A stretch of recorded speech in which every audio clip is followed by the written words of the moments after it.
how to reset your home screen layout to default. So hello guys, welcome back to my YouTube channel. In this video I'll be discussing about how to reset your home screen layout to default.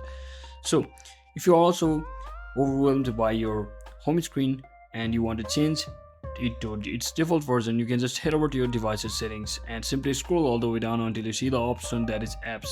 So once you select the apps, you can just tap on the search bar to simply search in or locate the application which is responsible for the layout in your home screen. So it might be called something like One UI Home. So you can basically search in for that. As you can see, I've located it, or similar. So once you're searching for that, simply scroll all the way down until you see the option that is storage. Simply select it, and from over here you just have to clear all the data as well as clear all the cache, and simply open your phone or restart phone just like that once again.